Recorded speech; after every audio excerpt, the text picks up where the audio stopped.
Form 17C part 1 after close of poll presiding officers prepare చేసేటువంటి account of votes recorded 17C అంటాం మనం. చాలా simple format, but confuse అయ్యి 10% of presiding officers తప్పులు వేస్తూ ఉంటారు. చాలా జాగ్రత్తగా గమనించుకోండి. మొట్టమొదటిది పార్లమెంట్ అయితే పార్లమెంట్, అసెంబ్లీ అయితే అసెంబ్లీ, ఆ కాన్స్టిట్యున్సీ పేరు రాసుకుంటాం. Number and name of the polling station రాస్తాం. Identification number of voting machine used at the polling station, అంటే control unit ID number, balloting unit ID number, VVPAT ID number, మన polling స్టేషన్కి allot చేయబడిన వాటి నెంబర్లు నమోదు చేస్తాం. ఒకటి total number of electors assigned to the polling station, అంటే మీ యొక్క మార్కెట్ కాపీలో ఉన్నట్టు మొత్తం ఓటర్ల సంఖ్య.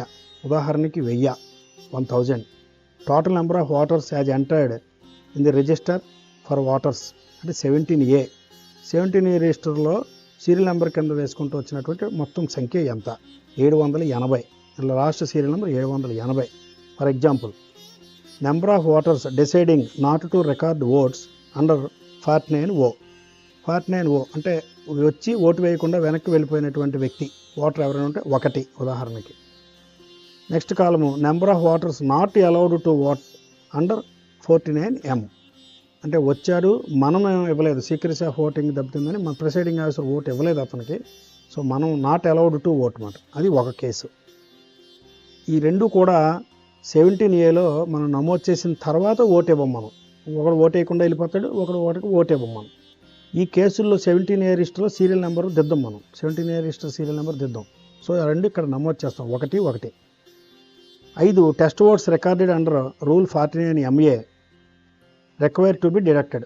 రూల్ 49MA ప్రకారం ఓటర్ తన ఓటును నమోదు చేసిన తర్వాత వీవీప్యాట్ ద్వారా రూపొందించబడిన పేపర్ స్లిప్లో తాను ఓటు వేసిన అభ్యర్థికి కాకుండా వేరే అభ్యర్థి పేరు లేదా గుర్తును చూపించారని ఆరోపిస్తే ప్రిసైడింగ్ అధికారి ఆ వ్యక్తికి రెండోసారి ఇచ్చేటువంటి ఓటునే టెస్ట్ ఓట్ అంటారు అండర్ రూల్ 49MA. ఏవైతే ఓట్లు తగ్గించాలో క్యాండిడేట్ వైజ్ మనం కౌంటింగ్ సెంటర్లో అవి ఏమిటి అనేటువంటిది 5వ కాలంలో రికార్డ్ చేస్తాం. 5లో A total number of test votes to be deducted, మొత్తం వచ్చినట్టు వాటిలో ఎన్ని టెస్ట్ ఓట్లు మనం డిడక్ట్ చేయాలి, ఎందుకంటే అది అందరూ ఎదురకుండా వేసే ఓటు కాబట్టి దాన్ని మనం డిడక్ట్ చేయాలి. సో టోటల్ నెంబర్ ఉదాహరణకి ఎగ్జాంపుల్కి 2 అని అనుకుందాం. ఈ రెండు కూడా ఎదురకుండా సీరియల్ నెంబర్ ఆఫ్ ఎలక్టర్స్ ఇది ఫారం 17A, అంటే ఎవరికి ఈ టెస్ట్ ఓటు వేసింది అంటానికి ఎలా నమోదు చేస్తామంటే 17A రిజిస్టర్లో ఉండేటువంటి సీరియల్ నెంబర్ రాయాలి.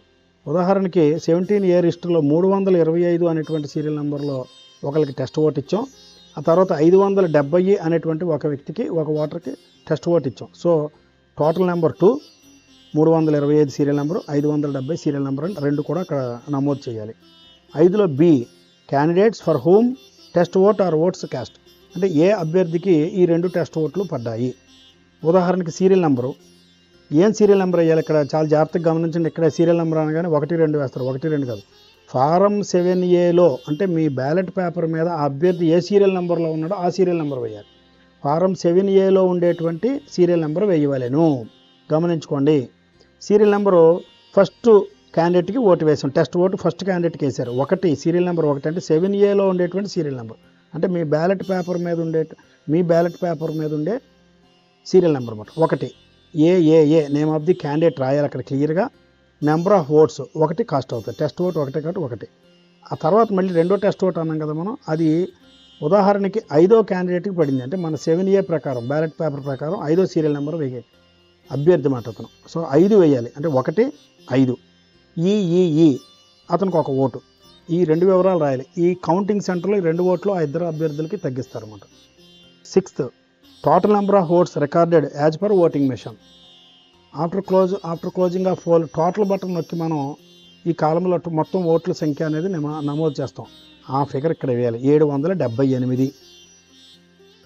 7th column whether the total number of votes as shown in the against item number 6 tallies with the total number of votes as shown in the against item 2 minus numbers of voters deciding not to record votes as against item number 3 minus number of voters against, అంటే ఇందాక మనం వేసాం చూడండి. First 780 ఓట్లు, 1 vote 49O, 1 vote 49M. So ఈ 2 ఓట్లు తీసేస్తే 778. ఎందుకంటే వీళ్ళకి 17Aలో ఉంటారు, కానీ ఓటింగ్ మెషిన్లో మనం ఓటు ఇవ్వలేదు కాబట్టి 2 ఓటింగ్ మెషిన్లో కనపడవు మనకి. సో 780లోంచి 2 తీసేస్తే మనం 778 టాలీ అయిందా? ఎస్ టాలీడ్ అని రాసుకోవాలి. ఒకవేళ డిస్క్రిపెన్సీ ఏమన్నా మనం నమోదులో ఏమైనా తప్పులు నమోదు చేసుకుంటే డిస్క్రిపెన్సీ ఏమన్నా డిస్క్రిపెన్సీ కూడా రాయాలి. ఇది వీలైనంత వరకు డిస్క్రిపెన్సీ రాకుండా ఎప్పటికప్పుడు చెక్ చేసుకుంటూ చూసుకోవాల్సిన బాధ్యత ప్రిసైడింగ్ ఆఫీసర్ది. సో డిస్క్రిపెన్సీ ఏమీ లేదు, టాలీడ్ అని రాయాలన్నమాట. 8వ కాలము number of voters to whom tender votes ballot paper were issued under 49P. Tender vote ఒక వ్యక్తి ఓటు వేయటానికి వచ్చినప్పుడు అప్పటికే అతని పేరు ఎదురకుండా టిక్ చేయబడి ఓటు ఇంకొక వ్యక్తి ఎవరు ఇంతకుముందే కాస్ట్ చేశారు కాబట్టి ఇతనికి ఓటు ఇవ్వటం మనకు కుదరదు. కానీ అతనికి ఓటు తప్పనిసరిగా ఇవ్వాలి. ఎందుకంటే అతని యొక్క ఐడెంటిటీని చూసిన తర్వాత అతను కరెక్ట్ ఓటర్ అని నిర్ధారణ చేయబడిన తర్వాత అతనికి రెండోసారి ఓటు ఇవ్వాల్సిన అవసరం ఉంటుంది. సో ఈవీఎంలో ఓటు ఇవ్వకుండా మాన్యువల్గా ఓల్డ్ మెథడ్లో మాన్యువల్ బ్యాలెట్ పేపర్ ఇచ్చే విధానాన్నే టెండర్ బ్యాలెట్ అంటారు. టెండర్ ఎంతమందికి ఇచ్చారు, టెండర్ ఓట్స్ ఎంతమందికి ఇచ్చారు?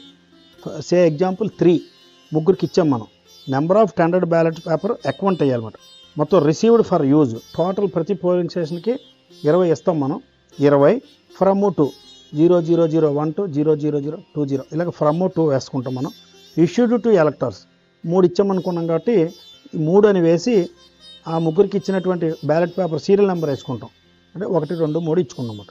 నాట్ యూజ్డ్ అండ్ రిటర్న్డ్ అంటే అన్యూజ్డ్ టెండర్ బ్యాలెట్ పేపర్ ఇంకెన్ని మిగులుతాయి మన దగ్గర? 17 మిగులుతాయి. ఉదాహరణకి 17 సీరియల్ నెంబర్ 4 నుండి 20 దాకా ఉండేటువంటి సీరియల్ నెంబర్ మనం వేసుకుంటాం. ఇది అకౌంట్ ఆఫ్ పేపర్ సీల్స్. ఇక్కడ మనం పోలింగ్ ఏజెంట్లతోటి సంతకం కూడా తీసుకోవాలి అకౌంట్ ఆఫ్ పేపర్ సీల్స్ వేసిన తర్వాత. ఇంక ఇది చాలా సింపుల్ అకౌంట్ ఇది, బట్ కేర్ఫుల్గా వేయాలి. ఒకటి paper seals supplied for use. మొత్తం ఎన్ని మనకి ఇచ్చారు పేపర్స్, సీరియల్ నెంబర్ ఏ నెంబర్ నుండి ఏ నెంబర్ దాకా మనకి మన పోలింగ్ స్టేషన్కి కేటాయించబడినటువంటి పేపర్ సీల్స్ ఆ నెంబర్లు వేస్తాం. తర్వాత పేపర్ సీల్స్ యూజ్డ్ ఎన్ని యూజ్ చేస్తాం పేపర్ సీల్స్ ఆ ఫిగరు, ఆ ఎన్నో నెంబరు పేపర్ సీల్ యూజ్ చేస్తాం దాని యొక్క సీరియల్ నెంబరు అది కూడా వేస్తాం. తర్వాత unused paper seals returned to returning officer. అంటే మనం యూజ్ చేసిన తర్వాత మిగిలిపోయినటువంటి పేపర్ సీల్స్ ఎన్ని? సాధారణంగా 3 ఇస్తే 1 యూజ్ చేసాం, 2 మిగిలిపోయాయి. ఆ 2 అక్కడ వేసి ఆ రెండింటి నెంబర్లు సీరియల్ నెంబర్లు కూడా వేయాలి రెండింటిది. ఒకవేళ ఒకటి మనం పేపర్ సీల్ ఇన్సర్ట్ చేస్తున్నప్పుడు ఒకటి డ్యామేజ్ అయింది అనుకోండి, దాన్ని పక్కన పెట్టి రెండో దాన్ని వాడాం. సో అటువంటి సందర్భం ఏదైనా వస్తే 4లో damaged paper seal if any ఒకవేళ ఉంటే దాని నెంబర్ ఎన్ని డ్యామేజ్ అయ్యాయి 1 దాని యొక్క సీరియల్ నెంబర్ కూడా మనం కంపల్సరీగా వేయాలి. ఇది పేపర్ సీల్ సప్లిమెంటరీ. పోలింగ్ ఏజెంట్లతోటి సంతకం కూడా తీసుకోవాలి అకౌంట్ ఆఫ్ పేపర్ సీల్స్ వేసిన తర్వాత. డేటు ప్లేస్ వేసి signature of the presiding officer polling station number రాస్తాం. ఇది 17C. ఈ 17C లోక్సభకు సపరేట్గా అసెంబ్లీకి సపరేట్గా తయారు చేయాలి. అసెంబ్లీకి తయారు చేసినవి అసెంబ్లీ పోలింగ్ ఏజెంట్లతో సంతకం పెట్టించి వారికి ఎంతమంది ఉంటే అంతమందికి అన్ని కాపీలు సప్లై చేయాలి. లోక్సభకు సంబంధించి 17C మీద లోక్సభ క్యాండిడేట్లకు సంబంధించిన ఏజెంట్లతో సంతకం పెట్టించాలి. వారు ఎంతమంది ఉంటే అంతమందికి కూడా కాపీలు ఉచితంగా మనం సప్లై చేయాలి. ఈ 17C ఏదైతే ఉందో క్యాండిడేట్స్కి ఇచ్చేసిన తర్వాత ఒరిజినల్ ఈవీఎం మెషిన్ తోటి కలిపి పోల్డ్ ఈవీఎంలు స్ట్రాంగ్ రూమ్ దగ్గర ఎక్కడ ఉంటుందో అక్కడ మనం ఒకటి హ్యాండ్ ఓవర్ చేస్తాం. స్క్రూటినీ టైంలో అడుగుతారు కాబట్టి ఒకసారి ఇంకోటి కూడా తయారు చేసుకుని 2 17Cలు మనం అక్కడ రిసెప్షన్ సెంటర్లో మనం హ్యాండ్ ఓవర్ చేయాల్సి ఉంటుంది.